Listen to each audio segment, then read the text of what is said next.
party state in Nigeria, President Tinubu reassures National Assembly.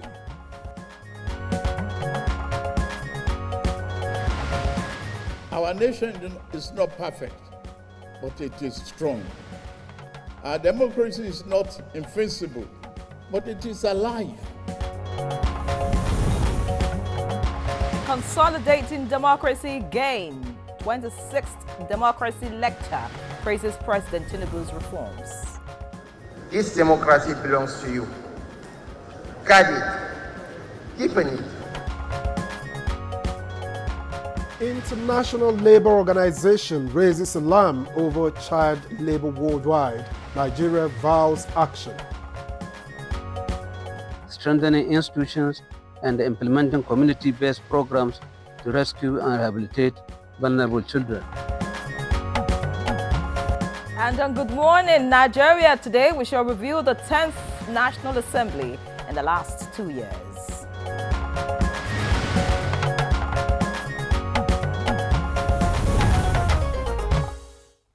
So it's not every day you get to watch history as it's being written. But that's exactly what the 10th National Assembly has been doing for the past 2 years. A bicameral legislature, yes, but more than that, a dynamic force shaping the future of governance in this country. Absolutely, Victor. Inaugurated on June 13th, 2023. The 10th Assembly is halfway through its journey, and the stakes couldn't be higher. With 109 senators, 3 from each state and 1 from the FCT, plus 360 representatives across the country, this body truly speaks the language of Nigeria's diversity. Indeed, and let's not forget the numbers game. The APC holds the majority in both chambers, steering the ship in both the red and green chambers, even before the recent wave of defections. What is interesting about this assembly is its makeup. It's been tagged a rookie parliament, but don't let that fool you. Now, these are fresh voices bringing new energy, fresh ideas, and maybe even some reformist zeal into the legislative mix. True. And we've already seen movement. The Senate alone has introduced 844 bills in the last 2 years. 96 bills passed, 52 bills received presidential assent, while 2,263 bills were introduced by the House of Representatives at midterm. 186 passed and 51 bills received presidential assent. And many focused on stabilizing the economy and tackling national challenges. Noteworthy among the bills is the Supplementary Appropriation Bill of 2023, the Defense Industries Corporation of Nigeria Bill, and the Federal Fire Service Act. Each one aimed at tightening the bolts where it really matters. And on the oversight front, they've also screened and confirmed over 200 nominees, from ministers to military and police chiefs, central bankers and heads of key agencies. So, yes, they've been busy. Of course. But there's still big questions. How well are they checking the executive? Are they setting the right tone for good governance? Can this assembly go beyond promises and deliver on real reforms? Exactly the questions we'll be asking this morning as the 10th National Assembly clocks 2 years. We'll be joined shortly by lawmakers and analysts to reflect on their performance and what the next 2 years might bring for Nigerian democracy. So if you care about laws, governance, and the direction this country is headed, don't go anywhere. This is Good Morning Nigeria, and we're glad to have you along for the ride in this important Friday edition. Soon it will be time to flip through the front pages, but first, let's get a snapshot of today's news, and standing by for that duty is Musa Abubakar. Hello, Musa. Good morning to you. Good morning to both of you. Here's the news. President Bola Tinubu has assured that while he continues to deepen democratic principles and values in Nigeria, his administration will not seek a one-party state. As such, is not an ideal for the progress and development of democracy. The President addressed a joint session of the National Assembly to mark the 26th anniversary of Nigeria's democracy and the Fourth Republic. the president rewarded those who fought for the entrenchment of democracy in Nigeria with various national honors. But it is strong. Our democracy is not invincible, but it is alive. And this means our dream of a prosperous, happy nation is still within reach. Democracy is not a gift, it is a trust Nigerians must protect. This is the affirmation from the leadership of the National Assembly at the June 12th special joint sitting, where the presiding officers pledged unwavering cooperation with the Tinubu administration to advance Nigeria's democracy and improve the welfare of Nigerians. Where governance is in partnership, progress follows. But where governance is a contest, the people suffer. Therefore, as we commemorate 26 years of uninterrupted democratic governance, we must renew our national commitment to foster collaboration between the different arms of government. The successful implementation of the scorecard for renewed hope agenda of the Tinubu administration and the 26th democracy anniversary celebrations, a great honor towards entrenching good governance, economic growth and social development. This was part of submissions at the lecture with a theme consolidating the gains of democracy, necessity of enduring reforms. As part of activities marking the 2025 Democracy Day held at the Banquet Hall Presidential Villa. Transformational leadership of President Bola Ahmed Tinubu. This democracy belongs to you. Guard it, deepen it, own it. Let us go forward, not as a divided people, but as one nation. The Nigeria Governors Forum says June 12th Democracy Day remains a watershed in the nation's history and joined President Bola Ahmed Tinubu to honor heroes and heroines who played significant roles in the struggle for democratic rule. In a statement signed by its chairman and governor of Kwara State, Abdurrahman Abdulrazak, describes the last 26 years of unbroken democracy as uncommon in the nation's leadership, which translates to appreciable progress despite surmountable challenges. The forum commits itself to working with all stakeholders, including the federal government, civic organizations, and other partners to widen the democratic space and make Nigeria more fertile for sustainable peace and inclusive prosperity. Nigeria's First Lady, Oluremi Tinubu, has called on all stakeholders to speed up efforts towards ending child labor in all ramifications by strengthening our laws, supporting families, and investing in quality education for every child.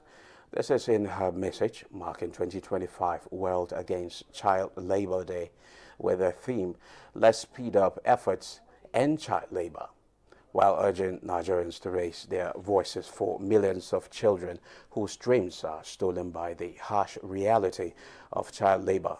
The First Lady says it is unacceptable that children are still forced to work instead of going to school, pursuing their dreams and learning how to grow into productive members of the society. She urges all to work towards building a country where every child is free to thrive, dream, and reach their God-given potential. The International Labour Organization has raised fresh concerns over the alarming rate of child labor across the world after decades of global campaigns, as Nigerian government reiterates commitment to end the scourge. Reflecting a shared urgency to advance social justice in a rapidly changing world. We are reviewing national legislation, building capacities of partners, strengthening institutions, and implementing community-based programs to rescue and rehabilitate vulnerable children. Well, those are the highlights of the news at this time. Good Morning Nigeria continues after the break.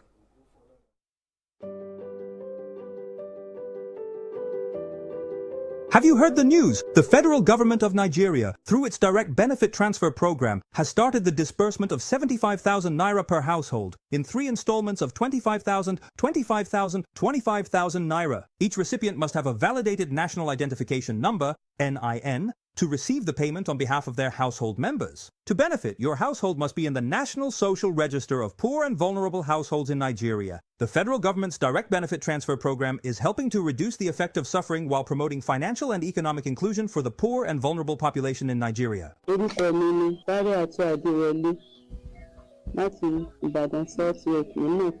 Ìjọba fún wa ní 75,000. NIN mi àti káàdì láti lọ gbà. Nígbà tí mo sì gbà, mo fi ṣe nǹkan tó dáa, mo ra oògùn nínú rẹ̀. Mo ra oúnjẹ tí màá jẹ nínú rẹ̀. Mo sì wọkọ̀ mi náà níbẹ̀. A sì fi yòókù ṣe ọ̀rọ̀ ajé pé ká tó máa rí dé bá. A dúpẹ́ lọ́wọ́ ìjọba wa òkè. This message is brought to you by the Federal Ministry of Information and National Orientation, Federal Ministry of Humanitarian Affairs and Poverty Reduction, in collaboration with the National Social Investment Programs Agency, National Social Safety Net's Coordinating Office, and the National Cash Transfer Office. A new edition of TV Guide is out, featuring an impeccable personality with purposeful leadership. Abba Abubakar Aliu, MD, CEO of Rural Electrification Agency, takes us through the gamut of activities and mandates of Rural Electrification Agency, as well as its achievements and dreams. I really want to see that I leave a lasting legacy that can be spoken of in a very long period of time. Welcome to a world of fun and excitement as we also present an assemblage of professionals in the media space. Some compelling NTA programs, current trends in the fashion world, ICT, sports, entertainment, and lots more. Meet Professor Charles Anosike, the Director General and Chief Executive Officer of the Nigerian Meteorological Agency, as he shares his vision in repositioning NIMET as a key player in Nigeria's climate strategy. Get a copy at the vendor near you or any NTA station nationwide. TV Guide, your indispensable companion. Introducing the new Jig Sachet. Whitening your whites has never been more affordable. Now you can keep whites shining brighter and disinfect by killing 99.9% of germs on your floors and other surfaces. Just jig it with Jig Sachet. Our major currency unit is the Naira, while the minor unit is the Kobo. They are both in notes and coins. The Naira is more than just a medium of exchange. It bears the images of our heroes. So, stop abusing the Naira. It is a criminal offense to spray the Naira at events. Stop stepping on the Naira. It's not your enemy. Do not squeeze, ruffle, or write on the Naira. Handling the Naira with dirty or oily hands can deface the Naira. Love the Naira as you love yourself. Be a real Nigerian. Do not abuse the Naira. The Nigerian national flag represents our country's history, culture, and identity. It was designed in 1959. The colors are Emerald Green 2.0, which represents agriculture, and Immaculate White represents unity and peace. Know how to handle our flag. Illuminate the environment or don't fly the flag overnight. Do not fly a dirty or tattered flag. Take such flag to the nearest National Orientation Agency office for proper disposal and replacement. The national flag can only be flown at half-mast on the directive of the federal government. The national flag must be flown at the same or higher height when displayed alongside other flags. Don't burn or allow the national flag to fall on the ground. Do not print, decorate, modify, or insert the coat of arms on the flag. Our national heroes are not buried with the flag. They are honored by presenting it to their next of kin during interment. Respect our national flag. Be a real Nigerian. This message was brought to you by the National Orientation Agency, NOA.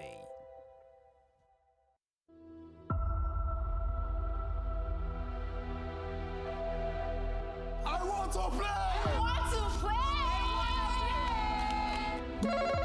Survey says...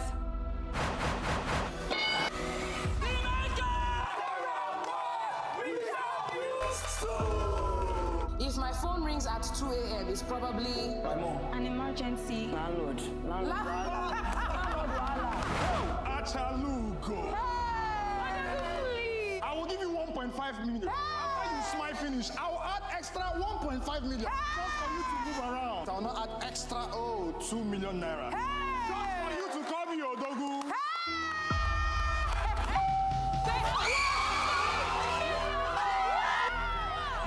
Family Feud Nigeria Season 3 is officially live.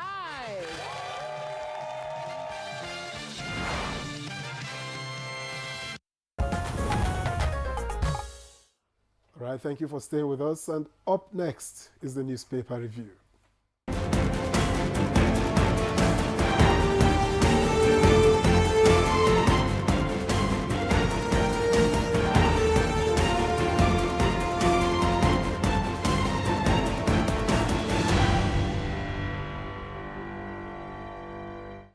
All right, so we have Chukwudi Okoli-Ugbaja with us again this Friday. Many thanks for joining us, Chukwudi. How you doing? You'll get to know why I'm beaming from ear to ear in a short while. Hello, Victor. Good to see you, Chukwudi Okoli-Ugbaja. Same here. The feeling is mutual. Mm-hmm. Yes. And you are in almost all black? Victor, time for this. Does it say something about the mood? Yeah, Ray, let's go. All right, let's look at what the papers have this morning. We'll begin with the Business NG this morning, and looking at the Business NG. All right, looks like we'll have to begin with the Guardian. All right, so let's look at the Guardian quickly. The lead story on the Guardian, of course, is June 12, and it says President Nigerians differ on progress impact 32 years after.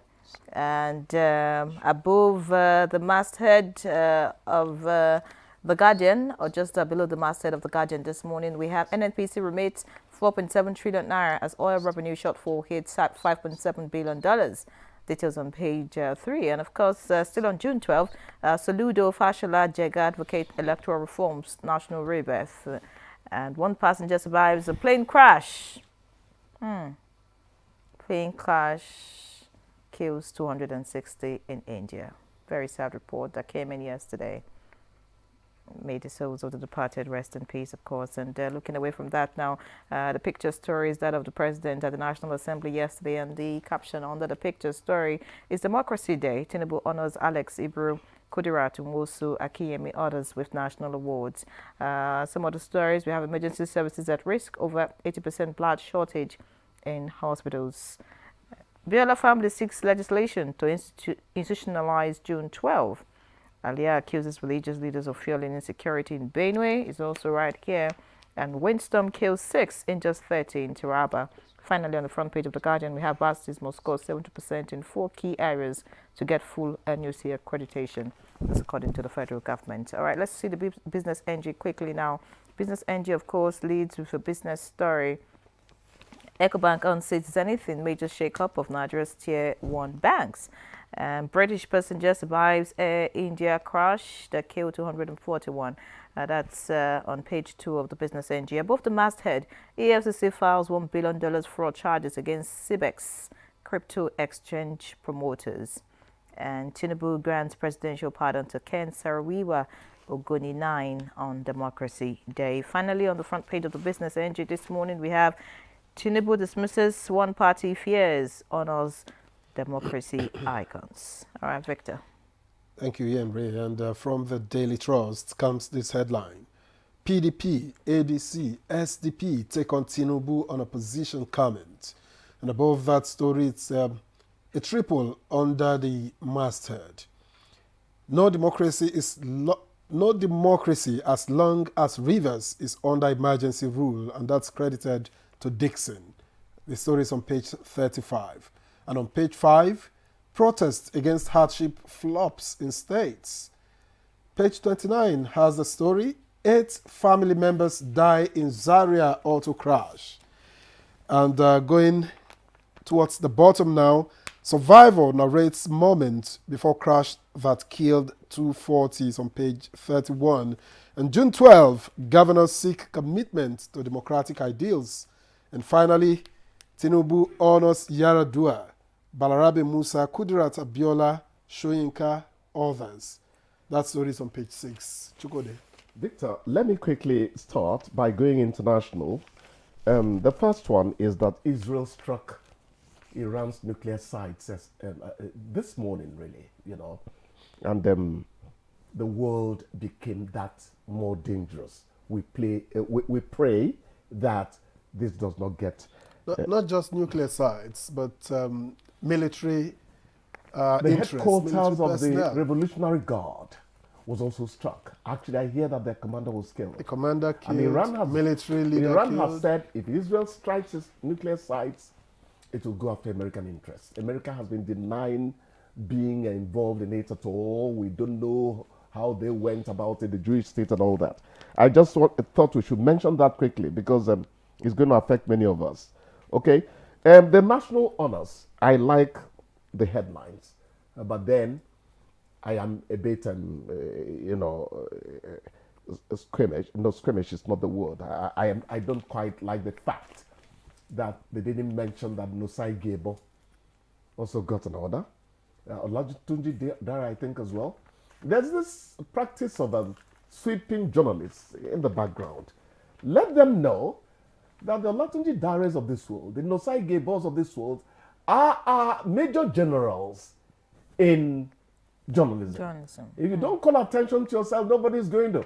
I'm not saying that talking about Shoyinka, Kudirat, and the rest of them isn't important. I think one got, please let one them just got an mention one. honor, but of course you also see it in the grades. Yes. So now Nigerians would normally differ in terms of assessment of how we have fared 32 years on, not 32 years after, 32 years on. It depends on your shade from the sun or the quarters you're talking from. And many APC people will say, in the present, we are doing well. And those in the camp of the opposing side, opposing parties would say, yes, but, and all that. What we think is that modest gains are being made in this country. I think so. It's my opinion. We said 3 days ago that Nigeria is now exporting fuel to other countries. Dangote is getting crude from America to augment whatever he's getting from NNPCL. That puts us on the international trade map. It's a modest gain. But there are many other things we can do to register more presence for Africa's giant on the continent. How do we come together to make those things happen? Can we agree on certain things we should all agree on? Security, how are we handling it? Because people want to sing a new song 32 years on, you know. And did you listen to the president yesterday? What's your assessment of his speech at the National Assembly or to the National Assembly joint session? First of all, I liked the succinctness of it. It was quite clear. But more than anything else, you see, democracy's icons, emblems, symbols appeal to me more than any other thing. He took the speech to where? The National Assembly. That is where Nyere's direct representatives are. That is the bastion of democracy. It's the National Assembly. It's the legislature. That's the first, port of call when you're talking democracy. So I like the fact that it wasn't some, come to Aso Rock, bring your cameras, record me and all that. That meant a lot to me. It means that blood of democracy is flowing more and more in our vein. We're beginning to think like that. And the legislators are pushing, via motion by the President of the Senate, are pushing for it to become an annual thing. Exactly. Exactly. So it was one. moved and passed by, in fact, there was no dissenting voice. Yes. It's a good one. Just that a lot of Nigerians were disappointed, the fact that they didn't know that, that's where the president will be briefing Nigerians, in general. A lot of people, tuned in at 7. I got a lot of calls that's what here routine and there, does to you. So, of course, by next year, if it remains this way, a lot of Nigerians will be aware and, of course, stay tuned to hear the president speak directly to them. Yes. Fantastic. You talked about blood. There's this story about emergency services at risk, about 80% blood shortage in hospitals. Not a good one at all. Looks like blood donation is no longer the thing for Nigerians, and you wonder why. So and many that is factors. not good, and I'm one of the culprits. I've donated only twice in my life, one at Yarrows, UBTH and all that. Some of us have a lot of blood to donate. We don't just have the habit of looking at it. We have to change it. Some of us have blood to donate. The last time I donated, before they could get done with me, my uncle had passed. Chukwudi Okorobaja, thank you very much. We'll see you on Monday. Thank God you didn't pass too. And Good Morning Nigeria continues after this break. Please stay with us.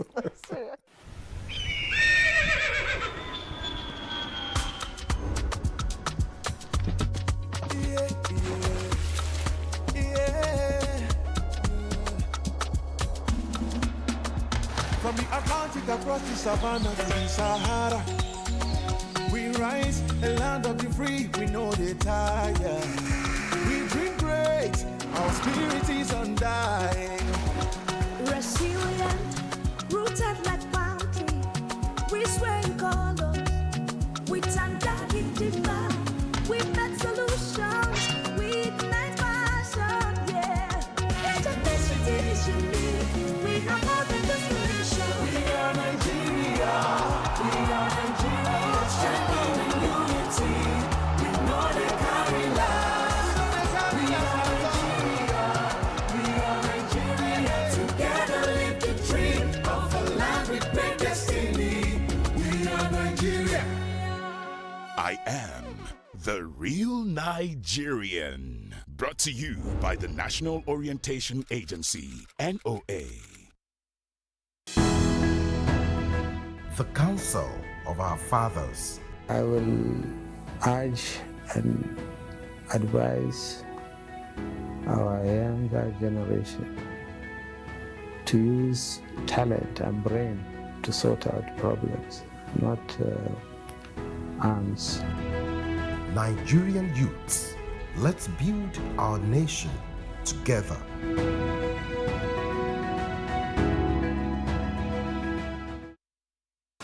NTA Television College Jos, you will dive into exhilarating hands that will fuel your passion in education and propel your career to new heights. We don't just teach, we craft the next generation of media leaders. Explore our diverse offering, understanding the personnel matters and issues in the public service, basic development communication, financial reporting under IPSAS, and interpretation of public sector accounting standard IPSAS, audit, internal check and control management, video camera maintenance, new technologies, optics, fiber, IP technologies, automation, storage management, and wireless technology. Challenges and opportunities in the secretarial profession in the digital age. Digital marketing, basic drama, online reporting, understanding the provisions of the revised public service, audio engineering operations and maintenance, camera operations, and intermediate drama. Mark your calendar. The second quarter of 2025 is your launch pad. This is your moment to seize the future. Announcer management. Hey Nigeria, ready to breathe cleaner air and save money? Let's talk about gas. Drive with CNG, the smart, cost-effective choice. Fill up for less and travel further. Save money, save the planet. Switch to LPG for cooking. It's cleaner, healthier, and better for environment. Say goodbye to smoke and eye problems. Do you know Nigeria is a gas nation ranked 9th globally with over 209 trillion cubic feet of gas reserve? Gas isn't just for cooking and driving. It powers industries too. Cleaner, cheaper, and more efficient. And the best part, conversion centers are popping up everywhere. It's never been easier to switch to gas. Join the cleaner energy revolution. Choose LPG for cooking and CNG for your vehicles. Clean energy for brighter future. This message is brought to you by the Office of the Honorable Minister of State for Petroleum Resources, Gas, supported by the Nigeria Midstream and Downstream Petroleum Regulatory Authority, NMDPRA. The Nigeria Coat of Arms is the official seal that represents the authority of the Federal Republic of Nigeria, hung on the wall behind the seat of the principal officer of the government, supported by the portrait of the serving president of the Federal Republic of Nigeria. It has 7 features. The black shield stands for Good Earth of Nigeria. The silver wavy band stands for the confluence of rivers Niger and Benue. The 2 white horses stands for dignity. The yellow flora is a common wildflower throughout Nigeria. The red eagle stands for strength. The wreath is in our national colors of green, white, green. The motto, unity and faith, peace and progress is written on a beautiful yellow ribbon, and it's a maxim for all Nigerians. Be a real Nigerian. The federal government of Nigeria warns vandals of national assets, electricity transmission towers, cables and other facilities to desist from this act of sabotage. Vandalism is a serious crime punishable under the law. Vandalizing electrical equipments will affect millions of Nigerians, including your loved ones. Remember that national assets belong to all of us, hence the need to protect them. Report all cases of suspicious movement around electrical facilities to security agencies. When you see something, say something. This message is from the Federal Ministry of Information and National Orientation in collaboration with the National Counter-Terrorism Center, NCTC, Office of the National Security Advisor. It's a Good Morning Nigeria Live on the network service of the NTA, and to begin our conversation this morning, which borders on the second anniversary of the 10th National Assembly. Let's quickly take a look at this background report put together by our correspondent Oyeyemi Ajayi. The role of the legislature, the second tier of government, cannot be underrated, especially as it affects the citizens. They represent the voices of the people, from their constituencies being the nucleus of their origin and the country at large. The 10th National Assembly is not in any way different in these roles and responsibilities, as many adjudged them up and doing in their legislative activities. Since their inauguration on the 13th June 2013, the leadership of the National Assembly have emphasized that they remain committed to positioning Nigeria for notable regional, sub-regional and global leadership roles, while adopting a strategic partnership approach to build resilient synergy with other arms of government and foster a functional and viable federation. The 10th National Assembly of Nigeria is a bicameral legislature. The Senate so far introduced 844 bills in the last 2 years. 96 bills passed, 52 bills received presidential assent, while the House of Representatives introduced 2,263 bills at midterm. 186 passed and 51 bills received presidential assents. Now, with this, can we say that the National Assembly has done well? What more should they concentrate on for national growth and development? Our guests, already seated in the studio, will be doing justice to these questions and more.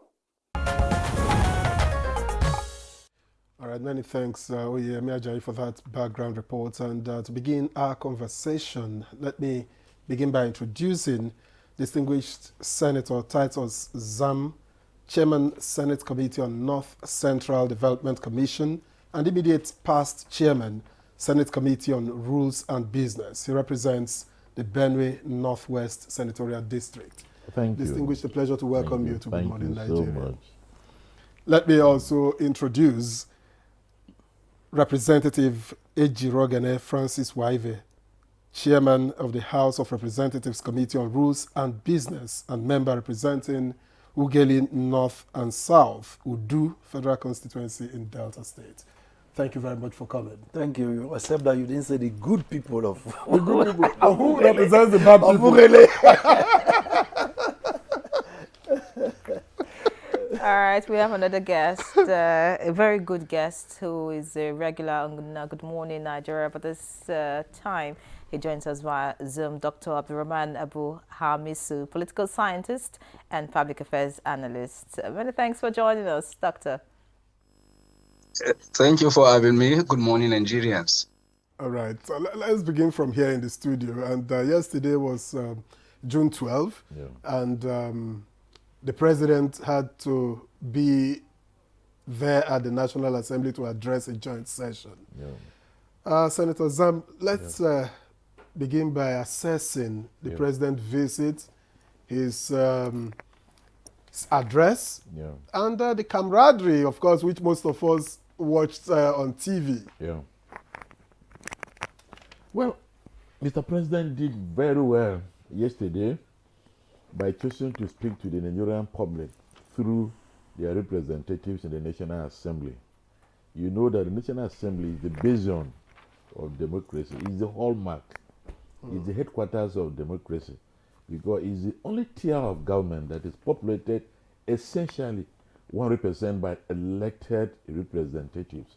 So if the president actually wanted to talk to Nigerians, he was in the right place. Because if he sat in a villa and did the address on such an auspicious occasion, it may not have had the impact that a visit to the National Assembly had. Because from our reactions, from our interaction, which you qualified as camaraderie, spoke to the fact that Mr. President addressed the issues that are germane, that are relevant to the wishes, thinking, and aspirations of Nigerians. So that visit was perfect.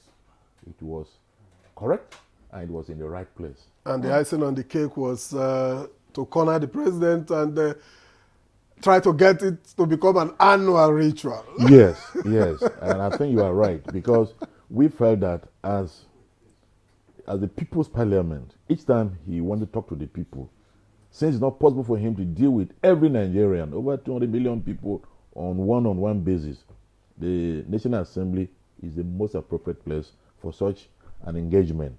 So we requested that he should formalize, he should institutionalize it, so that each time he needs to deal with the Nigerian public, he should come to the National Assembly. All right, many thanks, Senator. Representative Uwaive, you were also there. Of course, we saw you in your full regalia as a proud Yoruba, and it was great, like the Senator has said.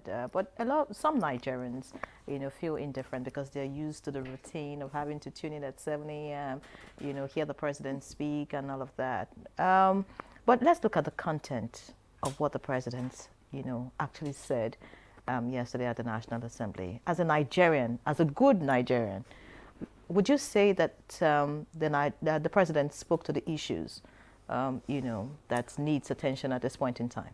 Yeah, he definitely did, and he did in a very good way, with a lot of humor and with a lot of logic.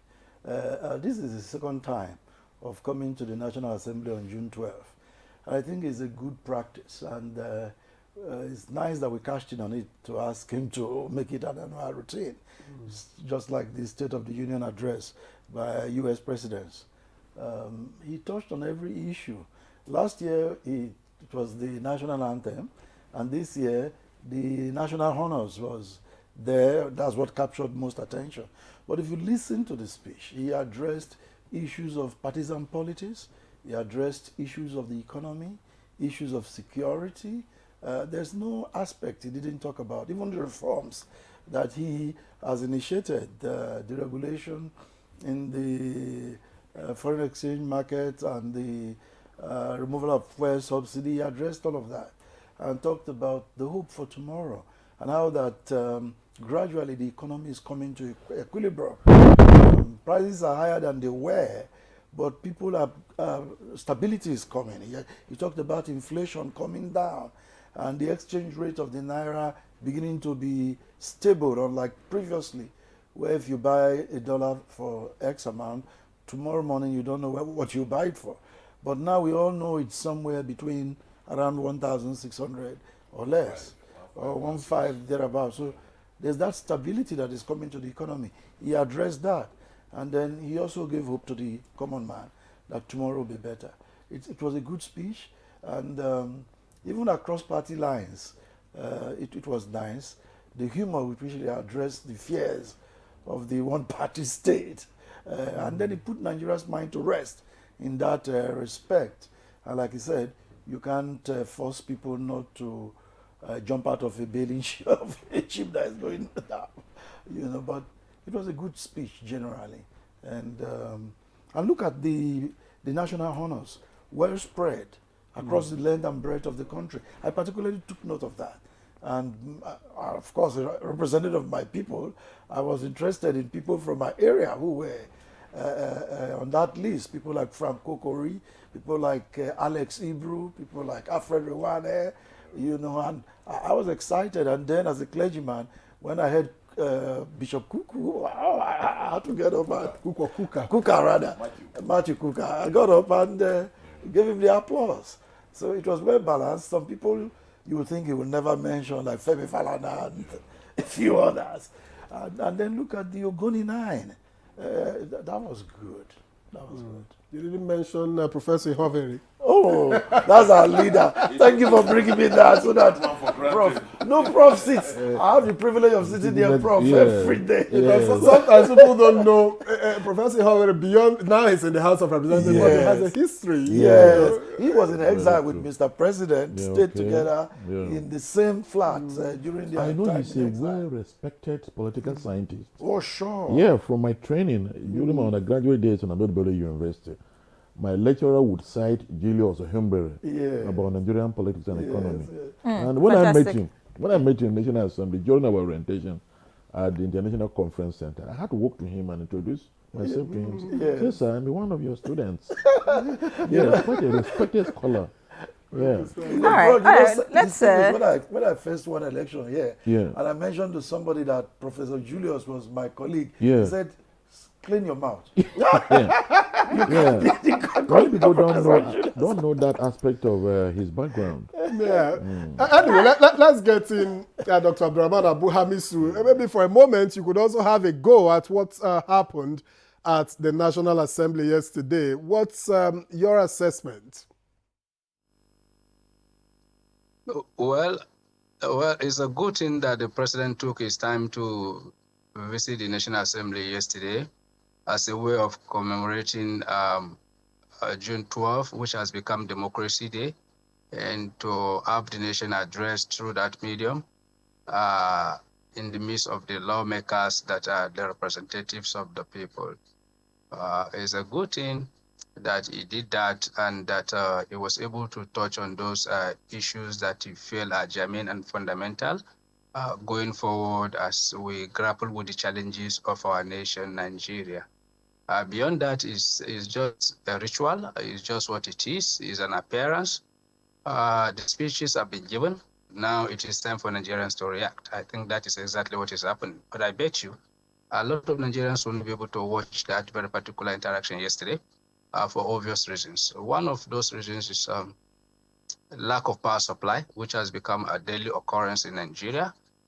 It is unfortunate that even at this point in time, we're still grappling with issues around power supply. The second, which is the first, is the economy, because when the economy eases and the people find their life a little bit comfortable, they can indulge in some luxuries. A story was told of Mao Zedong in China, where a cabinet minister came to the chairman and to say that the masses are ungrateful, that despite all they are doing to reposition China, they are not being appreciated, that he had some peasants complaining that the Communist Party was not doing enough. Mao Zedong never said anything. The next morning, he assembled all the cabinet ministers and he took them to a state-owned farm. And there, they worked throughout the day until it was 4 o'clock. And he asked all of them present, what happened in China today? They said, leader, how can we know? Because we're on the field, working on the farm.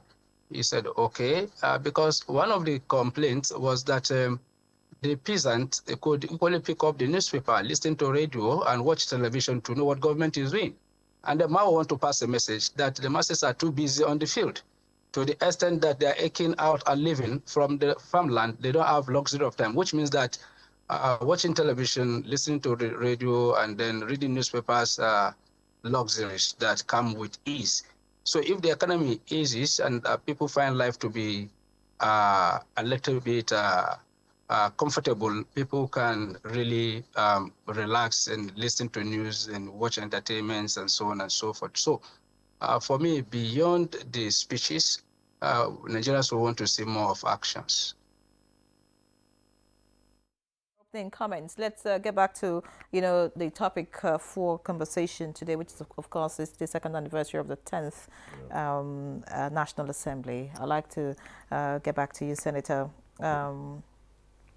You're a part of the 10th National Assembly. Yes. In your own view, how would you say that the 10th National Assembly has fared in the past 2 years? Well, as an active participant in the National Assembly, if I'm to assess myself, naturally, I will score the National Assembly very high. This is, with the statistics available, it's no longer a guesswork. We're dealing with facts and figures that speak to the quality of performance. Ours is basically a lawmaking assembly. And so when you assess on the basis of how many bills and motions have been addressed, have been presented, then you would agree that the National Assembly, both the green chambers and the red chambers, have done excellently well. And I think Nigerians are happy about that. When you say excellently well, could you, put your fingers on some of the bills that you think will change the lives of Nigerians? Yes. Let me take, for example, the Regional Development Commissions, which I am privileged to head one of them, the North Central Development Commission. That is a watershed in the developmental aspirations of this country. The development commissions are special purpose vehicles, that are established by President Tinubu to address the unique developmental challenges of the various regions in this country. I am from North Central Nigeria. Our own developmental challenges may not be the same with somebody from the Niger Delta. So if you sit in Abuja, for example, and make a policy, without taking into consideration our unique conditions, you may not be helping the situation. So one of the greatest achievements of the Tinubu administration is the creation of, these regional development commissions as passed by the National Assemblies. So that is one of them. What about the tax reform bills, which has not been signed anyway? Yeah, but it's on the president's table. We have done our job. The two chambers have passed it. So when that comes on stream too, it will also streamline tax administration in this country. And then the students' loan fund, which is novel, which this administration, working in terms of National Assembly, have brought about, would also address the issue of indigent students who cannot ordinarily afford to pay certain fees in their own schools, And so President Tinubu, working with the National Assembly, has done so well. And I think the National Assembly needs a kudos in this regard. All right. That's just some of those things that I can really... Even though the kudos may not come from this studio, really. But the Senate, if I remember correctly, claims 52 bills signed by the president. The House claims 844 legislations, addressed. 52 signed into law. And the House and that is proportionate to our number of 103. So don't liken us to what's happening. No problem. No problem. Even the House claimed less, 51. And I was surprised because it's a bicameral legislature. No, the House is... while the Senate have 52 and the House has 51 signed into law. Yeah. But I know that of all of those, of course, it's also the national anthem bill signed into law, passed in record time at the House of Representatives. Yeah. It's also part of what Nigerians say, who does that? But it's a part of the credits that the House of Reps will take. Well, if you listen again and again, I was in primary school when we were singing Nigeria We Hail Thee, and then it was later changed to Arise, O Compatriots. If you listen to the wordings here, this really registers. It really creates a great sense of patriotism and a vision for the country. But beyond that, you'll find that when people say that you pass legislations with the speed of light, it depends on the subject matter. If you are going to deal with the budget, for instance, that would definitely take you several weeks. But if you are just looking at some lines of words for a national anthem, especially when you're not crafting a new one, you're not reinventing the wheel, why will you do that for several weeks? You even take the minimum wage, for instance. When Labour and the government has agreed at 70,000 naira, so why would we want to keep that for several months, dragging and waiting for implementation? An agreement has already been reached. All you need to do is get the old law and change where you had, what was it, 13, 32, and put 70, and you move on. So, and we did that in the interest of the Nigerian people, so that the bill became available for Mr. President on time, and implementation can start on time. You know, but generally, the legislature all over the world are not the darling of the people, because we do the job of oversight. And I was in banking, and anytime people from the internal control unit visit your branch as a manager, you don't like them because they seem to have a responsibility to find a fault. They must find one, or else they didn't come. Or you didn't get this this customer's signature is not regular in all the forms. That can be an issue. And you as a branch manager become, what was that? You know, but they must write a report. So that's the kind of thing the National Assembly does, oversighting the ministries, departments, and agencies of government. So people will normally want to be antagonistic, you know. And then in a climb where we are more familiar with military rule, like somebody was saying that what we are familiar with is the president speaking on Independence Day on television, on Democracy Day on television. But what is happening now that President Tinubu has done is the democratic thing to do. He's more familiar with democratic rule, you know. So, but as we go on, changes continue to occur. Our people will get used to this system of government. You know, if you see young children who never experienced military rule, they will be rejoicing over when they hear things happen in some places. But for us I was president of Students' Union during the military rule when I was in university, I know what we went through. I would never pray for that kind of thing to happen again. You know, it's really a sad thing. And we have moved on as a country. We are not yet there where we should be, but we're no longer where we used to be. Fantastic. Yeah. Many thanks, Representative Waive. Let's get to Dr. Hamisu now. Listening to the two members of the National Assembly speak, of course, I mean, you don't expect anything less from them. But you are a Nigerian watching the National Assembly from outside. In your own view, some critics will say that the 10th National Assembly has been overly submissive to the executive, and hence has not been able to exercise its role effectively. But what's your take in review, 2 years down the line? What's your take on the 10th National Assembly? Well, the popular understanding anywhere in the world is where you have two persons that are supposed to disagree over a cup of tea or coffee, and then you now find that they are both silent. It means either there is conspiracy or that the going is good. Again, it is not when the legislature fight the executive that we know that they are doing their job. No. But there are parameters of assessing what legislatures all over the world do, which is fundamentally missing to some reasonable extent in Nigeria. Now, the job of the National Assembly is cut into two. Removing all the explanations and the verbals and everything that goes into the explanation is just two: lawmaking and then oversight function. The problem with Nigeria is not lawmaking. The problem with Nigeria is oversight function. We have abandoned projects that ought to impact the lives of the people scattered all over this country, and which is expected, as usual, that the National Assembly will take this up by asking critical questions. And that is where the fight usually comes in, especially when critical questions are being asked. For instance, we're supposed to dualize the road that is linking, say, the east-west road that took almost eternity to complete. There are supposed to be questions.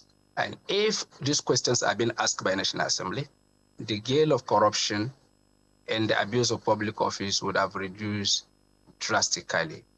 And for the fact that people have this sense of impunity, that is why over the years, I'm not talking about this National Assembly, like something that has been happening since 1999, it takes whistleblowers to expose scams such as Ali Burton, such as Siemens, and down to this very particular administration. So critically, Nigerians believe that the National Assembly has not done much in terms of the welfare of the people, asking questions.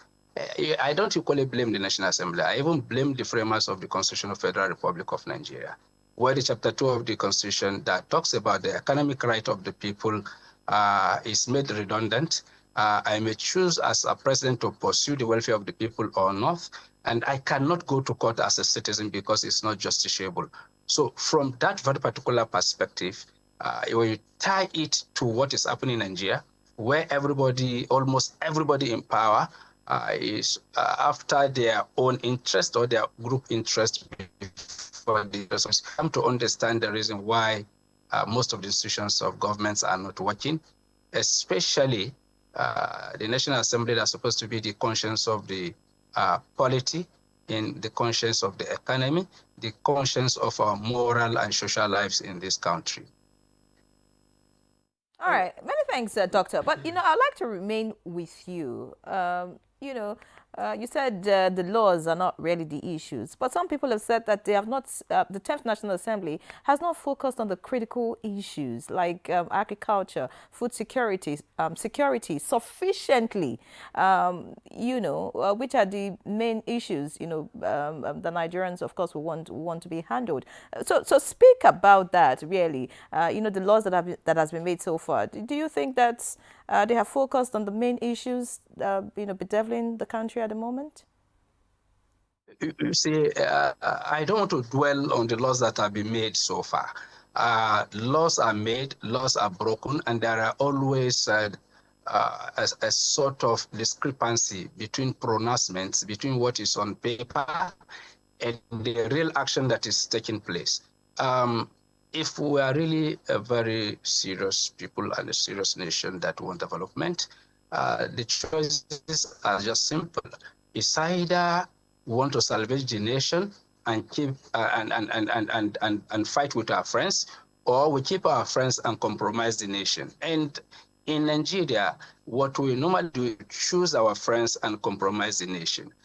If not, I'm expecting that by now, a lot of questions, and as I talked about the oversight function of the National Assembly, I see no reason why laws will be made, monies will be made available to some sectors and subsectors. We are not seeing any improvement, and then we're not asking questions. For instance, we talked about, the last time I was at the studio, that was 2 days ago, we talked about the Railway Master Plan that is due for review this very particular year. And everything about railway has been stopped. And this is one subsector that will have tremendous and significant impact on the lives of the people, because it will cheapen transportation of goods, people, and services across the nation. Nothing is being done about that. Like the issue of the agriculture that we mentioned, the issue of farmers-herders conflict that has taken a toll on that very particular sector. Is it bandits or kidnappers that are holding to ransom the areas that are feeding this nation? Those areas critically, especially the Middle Belt. The Middle Belt is one zone that combined the features of the South and the North. So it's a transition zone, and it's the food basket of the nation, especially Benue Plateau. Taraba is there up to the northeast. Now, bandits have taken over. Zamfara, bandits have taken over. And every day, we are making pronouncement, we are making more monies available to the people. And by the time we can no longer farm in these areas, the food inflation will be massive. Unemployment will become so huge to the extent that we have more people going into banditry than going into farming. And what will happen? We'll continue to open our borders to foreign goods that will equally undermine the people's livelihood, which is farming. Then the third impact of that will be that we will need more foreign exchange in order to buy from these countries. So you cannot rule out what is happening in agricultural sector with the food inflation that we're having now and the hunger protest that is happening across the land. Infrastructure is a key component. I said it the last time. I wish what is being done around the Calabar-Lagos coastal road that is being built could be replicated around the nation, cutting across the 6 geopolitical zones, because this is how you open the economic arteries of nations. So all we want is not about democracy supporting a very few, the very few that are on top of the pyramid that are representing us. Of course, if you ask a local government chairman whether democracy is the best form of government, he will tell you it's the best form of government, because democracy has elevated him, it has given him official car, it has given him a security vote. Also, if you ask every senator, every House of Reps member, what they will tell you is that there is a call for celebration, because what they are doing is not on part-time basis. They are earning more. And when you talk to some of them, they will tell you, I was doing well before I was elected. Please, next time, don't contest the election. Go and do well the way other Nigerians are doing well. So Nigeria is for all of us. Democracy must support everybody. Insecurity must be addressed. Infrastructure should be addressed. Issues around education should be addressed.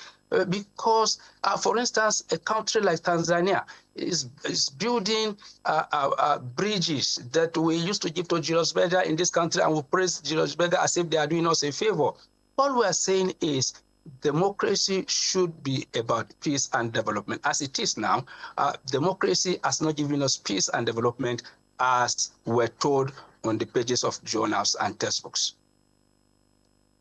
Hamisu, thank you very much.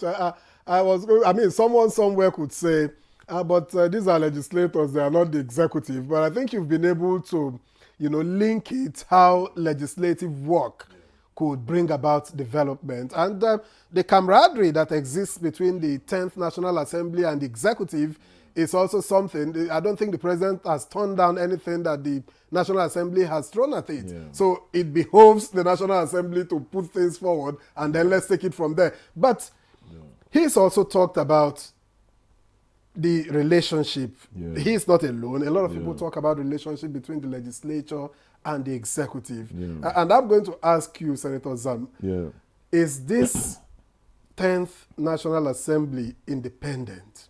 Is it collaborative, or is it compliance? What is the character of the 10th National Assembly? It is collaborative. Let me... it's not independent. How can... We are a separate tier of government. Well, you chose one. Listen, we are one, but we don't need to be fighting the executive to impress people, critics out there, to show that we are working independent of the executive. Remember, we are in one government. This is the government of President Ahmed Bola Tinubu. And democratic leadership, be it in the executive or the legislature, is a journey. It's not a destination. You take step 1, step 2, step 3 before you get to the destination. Destination here is socio-economic well-being of Nigerians. This government is just 2 years old. You don't expect us to arrive at our destination. So far, the steps this administration has taken, both the executive and legislature, point to the fact that they are aware of where they are going. Prof mentioned the issue of insecurity, and I'm really surprised that he did not find it convenient to commend the National Assembly for all the steps we have taken. We have invited the service chiefs, not once, not twice, to come and brief us as to what they are doing to stem the tide of security that has enveloped most parts of this country, especially where I come from, Benue State. I have presented motions, bills to this effect. I even sponsored a bill that is, in the process of being enacted into law, which is open grazing prohibition and ranches establishment bill. As I speak to you, the Senate has set up a committee to organize a national security summit so that we will sit down on the round table with every stakeholder in the Nigerian project to deal with this issue. So you are correct when you say we are not the executive branch of government that does the day-to-day running of this country. Ours is to make laws, oversight, and see how we can collaborate with the executive to see to it that these laws are implemented. It's not directly our responsibility to go out and construct bridges. We can only do that by way of budgeting. When Mr. President or the executive brings their budget to the National Assembly, we look at this budget, fine-tune it, and give it back to him as a law. So we are doing very well in every respect. I think there is this mindset about Nigerians that the National Assembly must be seen fighting. That is a misconception. And I don't think it is right for this country to toe that part. Time was when the National Assembly was boxing the executive every now and then. And people thought that is the right way to go. You can achieve more by lobbying. You can achieve more by engaging. You can achieve more by collaborating than to play to the gallery, bang the tables, shout in the chambers. We have done very well. At least I mentioned some of the milestones of the 10th National Assembly. And I agree with you. So for us, engagement, collaboration is the road to success instead of fighting and appearing on televisions, going to the constituencies and inciting the people against the president. But I don't think anybody has said that. Dr. Abdurrahman Abu Hamisu himself did say that you don't have to fight to get things done. Yeah. And I also said that. Nobody here has said you have to fight. We don't want you to fight so that you get things going. Yeah. But Representative, just a moment here, please. Representative Waive, as chairman of the House Committee on Rules and Business, what mechanisms would you say are in place to ensure that bills and motions reflect national interests rather than partisan interests? Because that's where many Nigerians find, a problem. Yeah, you find that many of the bills that come in from members is usually originated from their own relationship with their constituents, what their constituents desire. And then the House also has a legislative agenda, which every bill or motion must fall in line with somehow. And when you look at all of that, you find that many of these things are the way people want them. If you look at the establishment bills that people complain about, you find that no legislator just wants to do that. If I, for instance, have had a federal medical center established in my constituency, which has just happened, the pressure will be on my neighboring constituency. What are you doing? They just got a federal medical center. So I'm trying to say that those bills reflect the push from the Nigerian people.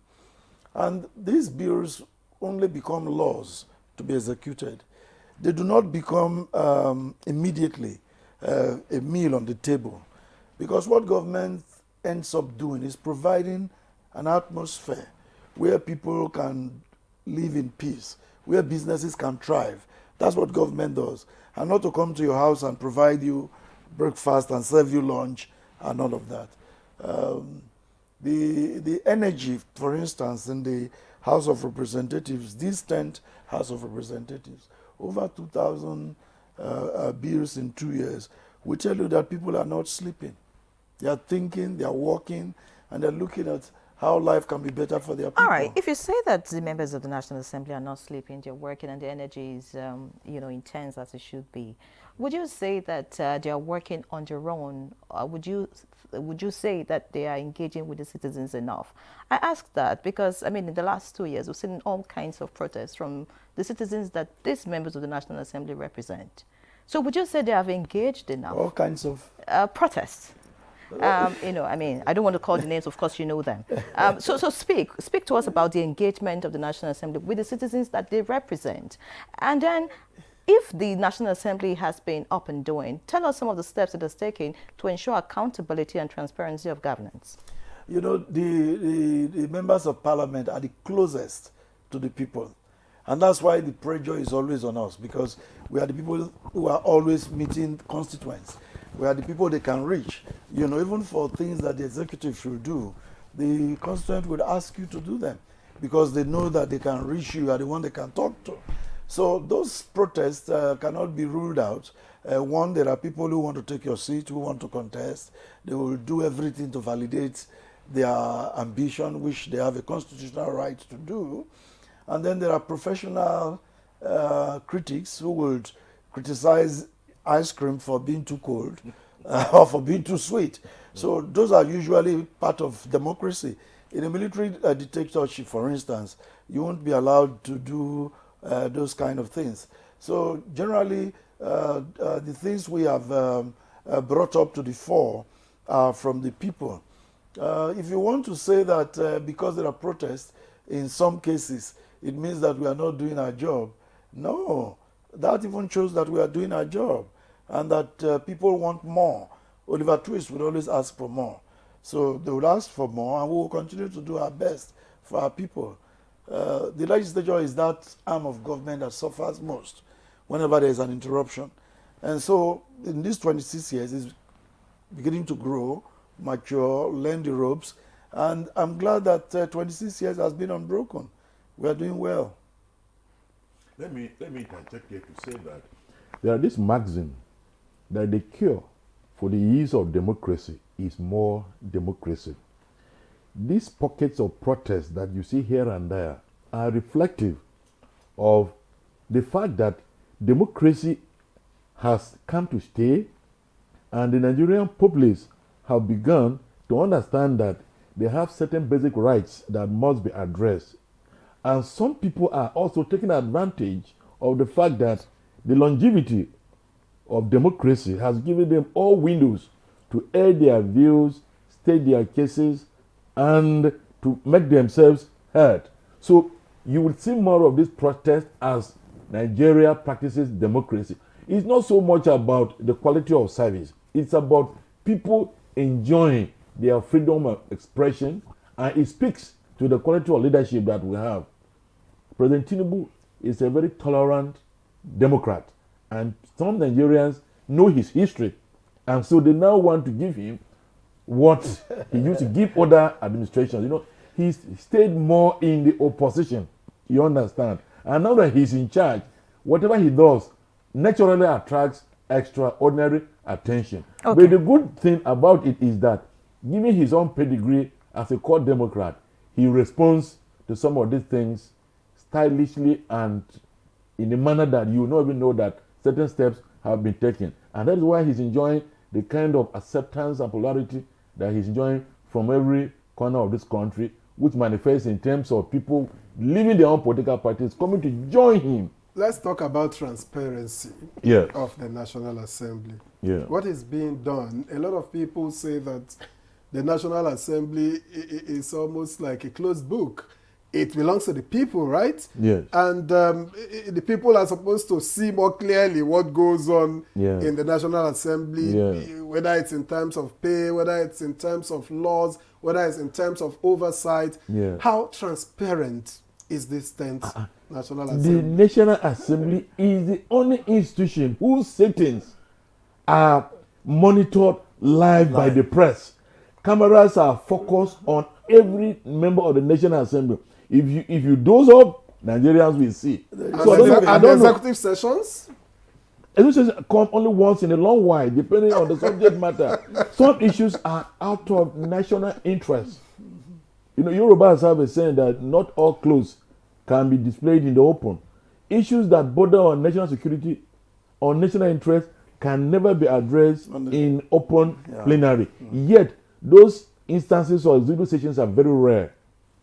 So when you talk about transparency, I really don't understand, because we don't control any particular votes, you know, other than our own salaries and allowances. And allowances. That's the secret. You go to the Department of Finance and get these things on the table. All right. Thank you. Many thanks, Senator. Thank you, Senator Zam. Is there anything that you think is being hidden somewhere? Please tell us. Okay. My brother, is there anything that happened that we don't know? If you ask, since you are asking me, I will say it is hidden in the executive session. Yeah, the House of Representatives is now doing what we call the open week. In fact, in July, we'll be doing another one where every committee has a stand and you can ask any question. And you get answers. There's a public session. In fact, the budget sessions these days, Mr. Speaker has done in such a way that there's a general public defense, as it were, where any member of the public can ask questions other than the committee defense that has been the practice. This 10th National Assembly is getting more open even than any other in our history. Okay, thank you very much. Just to let you know to our viewers that you can send us messages, comments, questions, on the number displayed on the screen. You can send either SMS or WhatsApp messages. I'd like to get to Dr. Hamisu now. Talking about the 10th National Assembly, we cannot we must talk about the scandals and controversies, that the National Assembly has been brought with. Of course, you want to talk about budget padding, you want to talk about the scandals and all of that, and, confrontations, between members. As a Nigerian watching the 10th National Assembly, what's your view about all of this? Well, let me say that the 10th National Assembly is able to manage its internal crisis. In as much as it is good for their public image, it is not good for us. It is not good for us because the essence of democracy is to disagree. It's about different shades of opinion, 1,000 views. And so for any institution that does not allow internal dissident, that does not allow internal disagreement, such institution honestly is dangerous to the continuous existence of democracy. Let us take the issue of Senator Natasha, for instance. This is an allegation. An allegation is an allegation. The principle underpinning the decision of courts in Nigeria as enshrined in the Constitution is that whoever alleges should prove beyond reasonable doubt.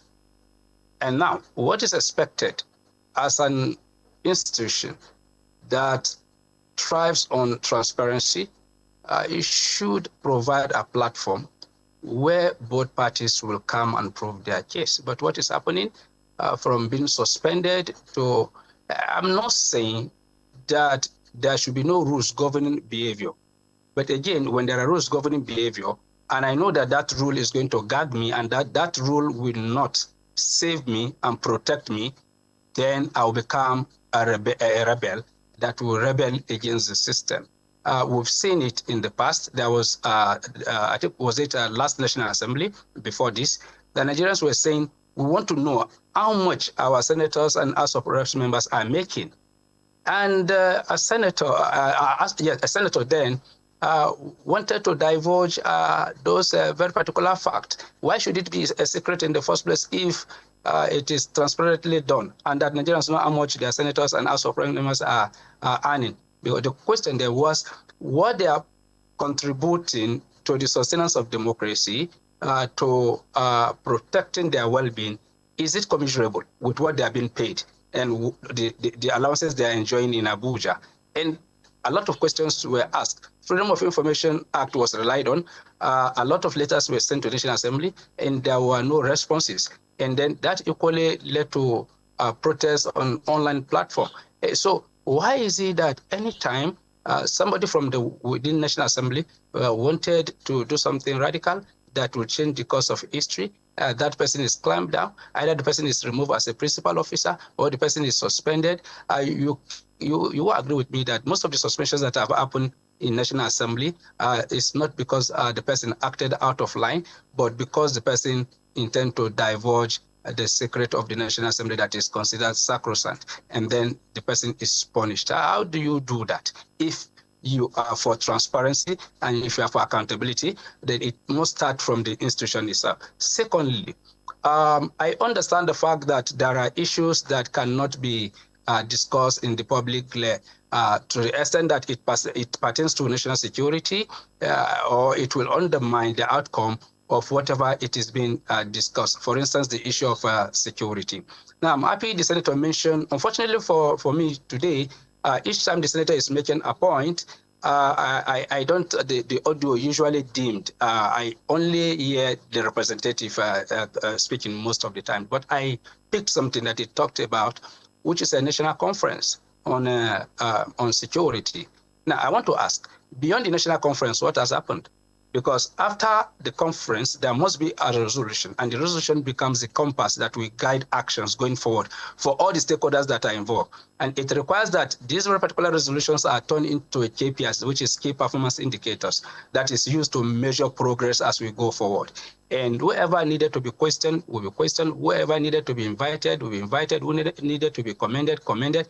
And those that needed to be removed or sanctioned. Now, all of this, which has happened after the conference, you see, one of the fundamental challenges that we have across all the arms of government is that we weaponize our challenges to the extent that we use it as a justification to remove resources from the coffers, and then we make people to believe that we're on top of the situation, and we gather and we make speeches and we return back to our homes, and our problems are still intact. The conference has not stopped attack in Benue State, where it's coming from.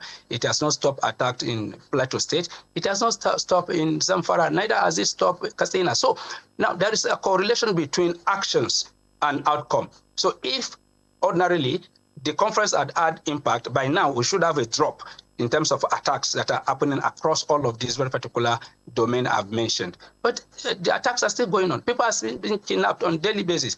Ransom are being paid. You see people crying over the television or on Facebook, pleading for people to contribute money for them. These are people that feel that they've been betrayed by a nation that they call their own and has not done anything to protect them. So when we're talking, we should correlate action and outcome and the impact those actions are making. So it's not as if somebody is making up allegations, but the protests are real. The people are protesting.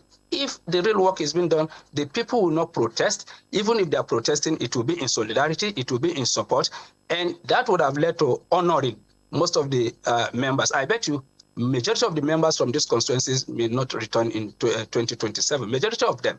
So the protest is not as if the people are angry because some persons are in Abuja. There are people that if you give them the ticket to contest, they will not contest. All they want to see is peace so that they can go about their normal businesses. So protest in a democracy is the only legitimate means through which people express their grievances to the extent that they felt impacted negatively by happenings around their area. So it's not because one politician wants to contest the election and then the person is protesting against the incumbent just to undermine the incumbent. I bet you people will not fall for that. We've seen instances where people confer chieftaincy titles on their representatives for doing a very wonderful job. So it's not always the case that people are protesting because they lack what to do. No. In the case of Nigeria, people are protesting because they have genuine reason to protest. And lastly, I expected that with the increasing rate of taxation in this country in taxes, increasing rate of energy cost, increasing rate of cost of communication in terms of data and voice communication in an economy that is struggling, I believe that by now the National Assembly ought to have weighed in to say, why is it that additional cost and burden are being imposed on the people of Nigeria? And all we're hearing is quiet. Nobody is saying anything. And Nigerians they deserve to know. And that is why you see that the only means possible is online, and you find people protesting online. So we should look at these issues dispassionately. We're not here to undermine anybody or to cast anybody in a gap that does not befit that person. But again, Nigeria is our country. It's either we salvage it or we perish in it altogether. To respond to that, the National Assembly not responding to some of these issues. I think what makes news in social media particularly is bad news. Otherwise, on the floor, every day, in the last couple of years, the issues of insecurity are mentioned. And it's one of the responsibilities, though, of representatives, parliamentarians, to bring these issues up to the attention of the executive by way of motions. Every day on the floor, I'm chairman of Rules on Business. So nobody can say that we are not talking about them, that we're not drawing the attention of the executive to them. We are. The challenge here is that we are living in a different time. This was not the 70s when the challenges of insecurity hasn't gotten to this level. And we are living in a worldwide insecure environment. If you flew on airplanes in the 70s and early 80s, you don't go through the scrutiny you go through today. So changes are taking place every day. And then you know what has happened in the Sahel, northern Nigeria, Africa, and its impact on the west coast of Africa. So it's a global thing, an African thing that we are grappling with. And I'm not saying that we should allow it to continue, but to say that nothing is changing and we are doing nothing is not right. But how do you track? How do you track implementation of resolutions of the House? Yes, but you make the laws, you do the resolutions beyond, because if it is not implemented, it becomes ceremonial. Yes, the democracy we practice in Nigeria is presidential. We are not doing a parliamentary system. This is a parliamentary where members of the cabinet are also members of parliament. Then you have some role in implementing. Even if you are in the opposition party, you have a shadow government that is looking at all of that. But here, your resolutions could even be termed merely advisory. When I presently chair an investigative committee. When we turn in our report, it will go back to the executive. That's the type of system we run. You can't do any other thing after that, maybe to follow up, okay, what are we doing about what this? You do is oversight and you call attention of the executive. What the executive does with it is completely the business of the executive. I'm also we've had some improvement in this Bola Tinubu's government in terms of response, because in the past, I remember in Ninth Assembly, there were people who didn't confirm. They still continued in office to the end of their tenures. There were people that were confirmed, they never got into office. Those kind of things happen. So it's not our business, really. I'll give you an example. There is this audit bill. The country currently runs on the Audit Ordinance of 1956. The House of Representatives today has passed the bill for the Audit Bill 2025, I would say now. We are awaiting concurrence from the Senate. Once that is done, we're also looking forward to audit tribunal. You know, in the U.S., for instance, the Public Accounts Committee of the House, of the Parliament, they have that quasi-judicial powers. So if they say, for instance, that the head of an MDA has misappropriated funds or fraud or something, and that money should be returned or the person can go to jail, they can even pronounce a jail sentence. But here it's not so. When the Public Accounts Committee here looks at the Auditor General's annual report and then confirms it or makes a pronouncement, it goes back to the executive. So people's thinking is that when you come up with these reports, act on them, do something on them. We don't execute. It's not our role. It's the role of the executive. And so far, Parliament has done what it should do. All right. Many thanks, Representative Ivan. About the proposed National Security Summit that Prof. alluded to. He spoke as if the conference has taken place and the results are not being implemented. No. But there's been a summit. That was in the Ninth Assembly. Okay. That is not us.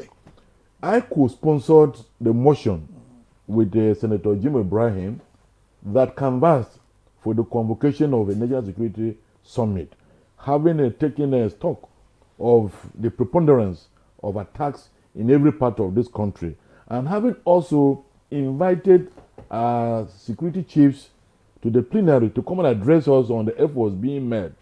In the view of the press, Nigerians seem to feel that we are not doing enough in terms of oversighting the executive to see to it that the country is safe. So we came with this idea of convening a National Security Summit for the whole country through their representatives outside of the chambers to sit with us and the service chiefs so that we can collectively discuss the preponderance of security breaches that this country is going through. That has not happened yet. So the probe needs to be guided. Secondly, this issue of Natasha scandal, you mentioned it.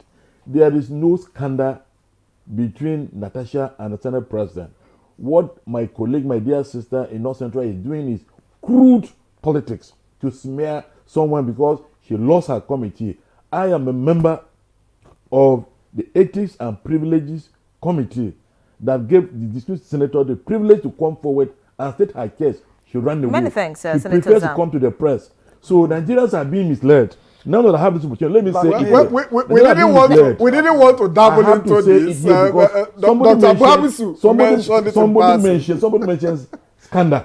We didn't want to double it. He mentioned in passing. And I want him to be corrected. We don't want to double him into to know that she was given the freedom to come and state her case. She refused. All right, the matter is in court, of course. I'm sure that we'll get solutions to all of these issues and all the sides will be heard. We need to pause at this point. When we get back after the break, the conversation continues. Please remain tuned.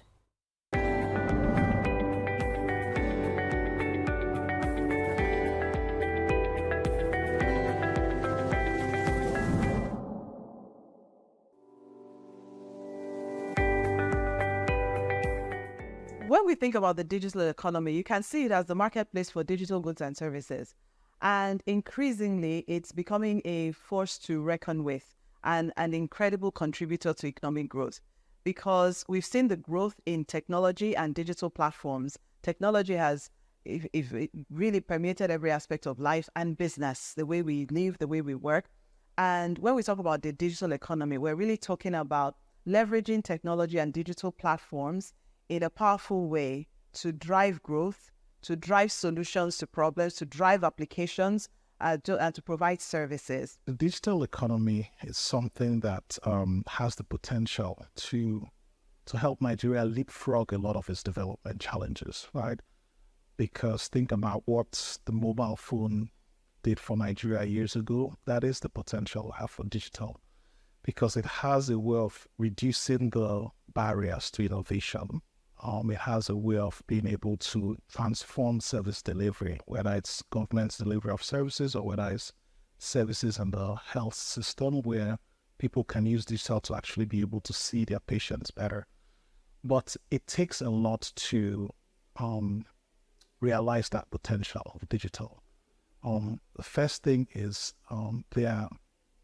like every other thing, there's an infrastructure you have to build to be able to make sure that digital economy can thrive. Think of something like, capturing that happens in Nigeria, right? Where you capture, people's biometric when they go for a driver's license, when they go for passports, and each of those are separate things. Imagine a system where you're able to streamline that and actually have a platform that exchange biometric information that makes it easier for people to access passports, easier for people to register to vote. But today it's very tough, right? But those are basic infrastructure that needs to be invested in. A lot of it is through government and private sector collaborations to make it happen. If we're looking to accelerate growth in the Nigerian space, we really need to look at enabling the digital economy. That includes providing digital infrastructure, connectivity, because that's the highway, like the highway that everything rides on. We need to think about digital capacity building in terms of the suppliers to the economy and also the consumers within the economy. So a robust digital literacy initiative. The good thing about technology is that, one, it helps you to transcend boundaries. Two, it creates a level playing field, really, because if you create a solution, a technology-based solution that is applicable in this environment, that same technology can be applicable, exported to other environments. And, technology platforms also help drive collaboration, right? When we're thinking about innovation, when we're thinking about business growth, collaboration is an important part of that. So when we think about the impacts with the rest of the world, we find that actually technology platforms are giving us an opportunity to engage more actively, to collaborate, to create partnerships, to even export our knowledge and services for people to engage with all the great things I'm talking about technology and digital platforms. They need access, internet access, broadband access. So we need to make sure that access is more available and affordable for the average user. the most important thing is to think about where you want to go as a country and actually what type of policies are going to help get you there. There are examples of countries who've been able to transform using digital, for example. There are very clear things those countries did to be able to make it happen. So a lot of this, the pathway to be able to solve these problems are not mysterious, right? It takes courage of the policymakers to be able to understudy some of these things and bring in the policies that work to be able to help them.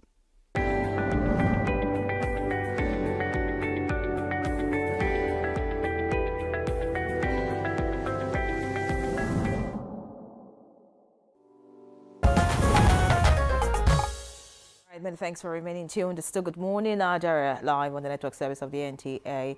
And our guests are still very much with us. And you still have an opportunity to send us questions, comments, and observations as regards the topic. We have some messages already. We'll read them shortly. But let's quickly get to Senator Zam now as we continue the conversation. You've spoken, you and Representative Wivey have spoken glowingly about the performance of the 10th National Assembly. Some people will say, well, it has not been so productive, considering the fact that about 15 senators have not even sponsored a single bill, and in the House of Reps, over 100 have not, done anything, in terms of sponsoring bills. But speak to us about what the National Assembly is doing in terms of reduction of the cost of governance. What has it done in the last 2 years, and what do you think it would do? Because, I mean, that's like a major issue at this point, because each time you listen to leaders talk, they talk about Nigerians tightening their belts and all of that because of the present economic realities, but we don't see that happening at the top. So what is the National Assembly doing in that regard? Well, that may not be the responsibility of the National Assembly per se. It's, again, zero down to the issue of what the Constitution provides. The Constitution, for example, says every state of the Federation should be represented in the Federal Executive Council. And Mr. President's hands are tied. He can't appoint less than the number required by the Constitution. So it starts with the nature and character of the Constitution we have in place. That's number one. Number two, it also had to do with the policy trust of the executive, the head of the executive branch of government. For us, we can only approve nominations for appointments as determined and decided by Mr. President. So if there are leakages, for example, that we know, we can block it through oversight, through practical visits and review of the Have we seen that process. happen in the last 2 years? So, yes. I cannot lay my hands on any specific case. But as I said, it has to do with the philosophy of the government of the day. For us, we can only oversight what is reported to us. If Nigerians feel that the government is over-bloated, then issues should be presented to us and we'll deal with it. But I don't think this government is flamboyant in a way as to draw such outcry as presented by you, except you have any specific case to present, and then we'll deal with it here. For now, I'm not aware of any such outcry. I think this president is being very, very economical with the resources of this country, and I'm not aware of any such case. So you may throw more light. All right. Let me comment quickly. You mentioned about 100 members of the House not sponsoring any bill. That is not true. So how many haven't? At the end of the first session, it was just 15 that hadn't any bill. Anything. At the end of the first session. Now we've just finished the second session. So I believe that by the time other paper comes out with the report later today, because today is our anniversary, the report will be coming out today. There will be less than 10. That's why we have over 2,000 bills. So not 100. Our members are very active. They are very productive. And I can tell you that maybe in the board of 3-4 when it eventually comes out. Okay. Thank you. I was also going to say that a country with over 2,050,000 people, you can never govern it effectively with a small cabinet. It's really impossible. Issues keep arising that require attention. You understand? So what matters is not necessarily about the size of government. It's about prudent management of available resources. And I cannot see where we have any established case of any leakage that has been ignored by the National Assembly. All right. Yeah. All right. No, we will expect the National Assembly to establish, because it's not established. We are not going to establish it. No, the citizens too have a role to play. But let me, especially the media. Let me get to Dr. Abdurrahman Abu Hamisu. Now, many Nigerians, Doc, complain of a disconnect between the legislature and their constituents. So would you say that this is more of a structural issue or a failure of political will? Well, first of all, let me clarify something. I was trying to clarify when I think the representative spoke. I am not saying that the House or the Senate is not doing anything. I'm not saying that they are not mentioning the issues on the floor of the Senate or on the floor of the House of Reps. What I'm saying is that we could go beyond mentioning to concrete actions. For instance, is it out of place if an institution is not performing, that the head of that institution should be recommended for removal? If the person is found to be corrupt, can National Assembly propose that? Because actions are end-to-end. If you do a part and you did not complete it, then it becomes ineffective, and people will complain. I think National Assembly has the right to even deny appropriation to agencies that are found to be corrupt, and the leadership is not willing to take the leaders of those institutions out. So there are a lot of things that they can do beyond mention of names. I think this is my point, that beyond the conference, what did we do to follow up? These are the questions I'm asking. I'm not saying that you people are not doing anything or you are not mentioning the issues. No. Beyond the mentioning, there are concrete steps and actions that need to be taken. You see, there is always a disconnect between the constituents, between the constituencies of the senators and the House of Reps members and the people. And that can be traced to so many things. First is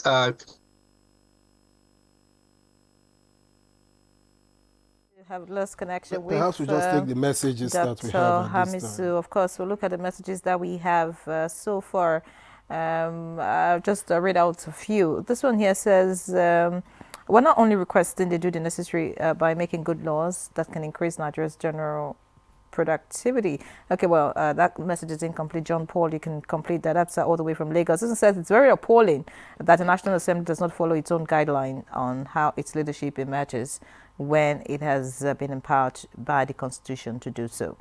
Another one here, this one is from a boy, Godwin is the name. It says, thanks to NTA for this opportunity. The most important to me right now requiring expeditious legislation is the electoral law.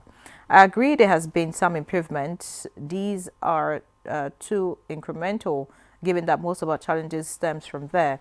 Is there nothing the 10th Assembly can do legislatively to settle the issue of insecurity, the impunity of the authorities, and the issues against the poor?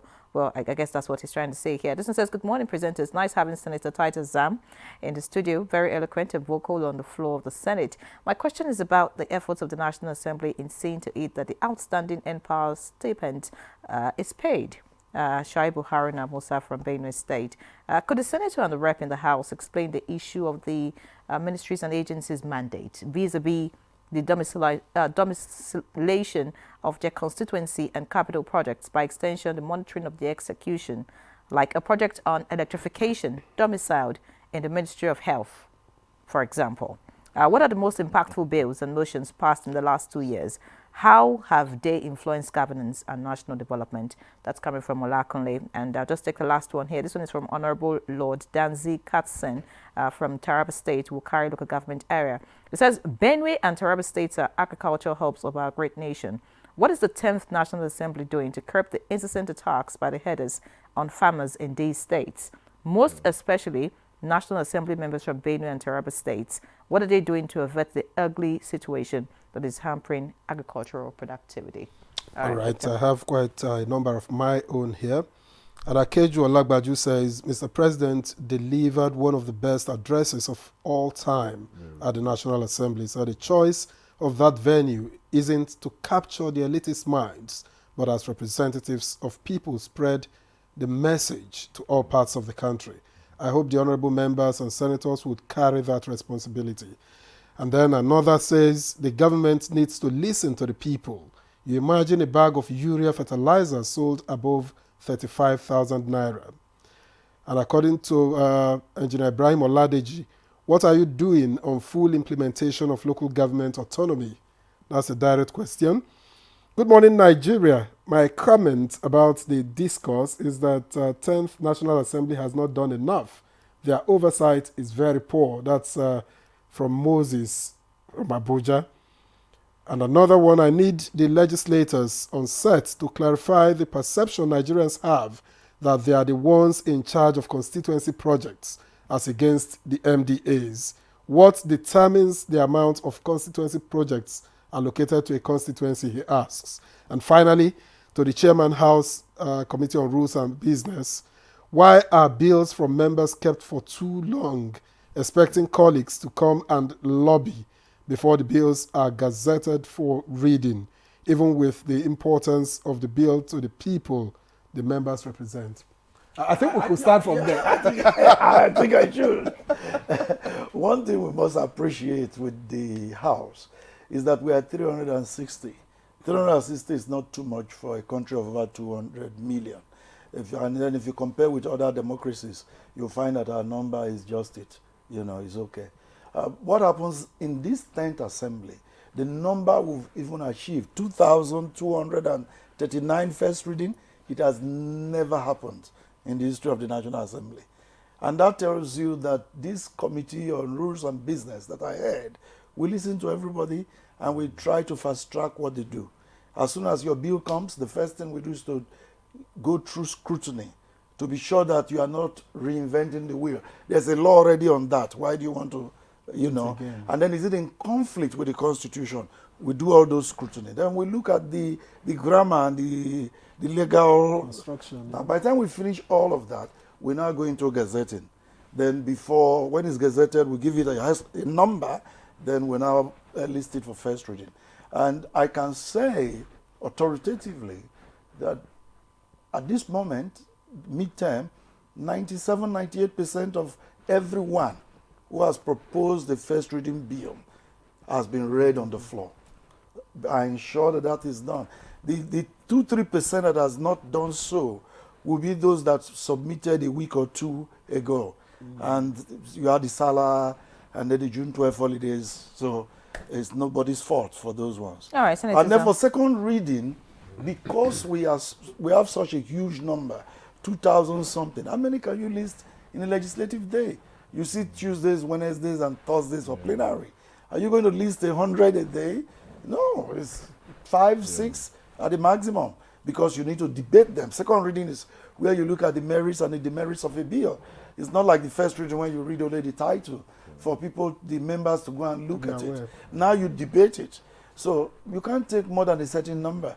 So as we speak, we have about 1,000 bills waiting for second reading. I won't list 1,000 tomorrow morning. I will list 5 or 6. And then it has to be members who indicate their interest to go to the second stage. Because when you list some members or so, I'm not ready to debate yet. You know, you need to do more research. I want to research on this thing more. I want to prepare my lead debate, so take me off it. So you wait for those who indicate interest. And then when you finish second reading, it's referred to a committee. And that committee, some committees now has 30, 40 referrals. And it involves public hearing, a lot of expenditure, a lot of time. So lawmaking is not a 100-meter dash that somebody would expect. And I know many of our new members, particularly the young ones, they expect that by now they should have made like 50 bills gone through. It's not that fast. All We right. have to be thorough. And additionally, for those who come from state assemblies, we have challenges with them.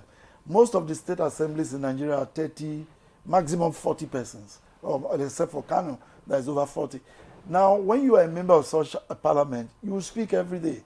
But when you are in a parliament of 360, get ready. Some days, some weeks, you will not speak. That's a true situation. No, all right. Get ready for it. Let's look at the constituency project issue. Perhaps you will address that. Raised by. Let me start with the issue of agriculture being the mainstay of. We don't have a lot of time, so. Okay. Let me speak a little to this issue of insecurity. I want to say here that North Central, and in particular Benue State, where I come from, and to be specific, my local government of origin, which is Gwe West, as I speak to you, is under siege. And I want to commend Mr. President for the modest efforts he has made.